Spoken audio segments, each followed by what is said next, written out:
Kembali di Kompas Petang, Saudara, tim SAR dari Kendari berhasil menjangkau 2 desa di Konawe Utara yang terisolasi akibat banjir. Mereka mulai melakukan proses evakuasi terhadap warga yang rumahnya masih terendam banjir setinggi hampir 3 meter.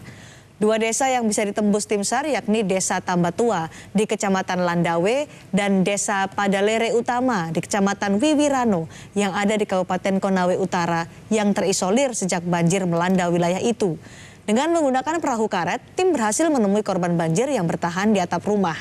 Kepala Kantor SAR Kendari Junaidi menyatakan sejauh ini tim SAR terkendala medan yang cukup berat dan kondisi cuaca yang tidak bersahabat selama proses evakuasi berlangsung. Selain evakuasi, tim SAR juga mendistribusikan kebutuhan warga korban banjir yang lokasinya masih terisolasi. Berdasar data dari BPBD, dari 17 kecamatan yang ada di Konawe Utara, 6 kecamatan diantaranya terdampak banjir. Hari ini selain kita melaksanakan dropping bantuan dari pemerintah setempat dan pemerintah Sulawesi Tenggara dan seluruh unsur yang membantu dalam pelaksanaan bantuan ini, kita juga masih tetap melaksanakan standby di Desa Puanggudu.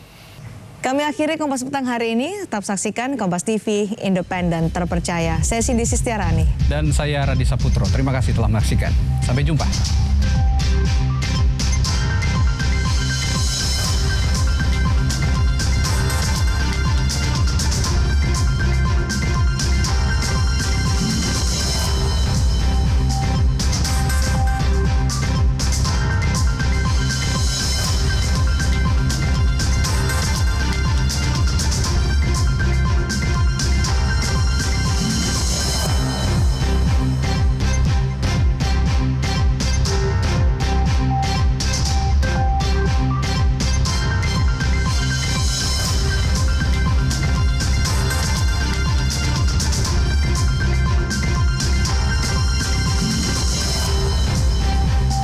Terima kasih.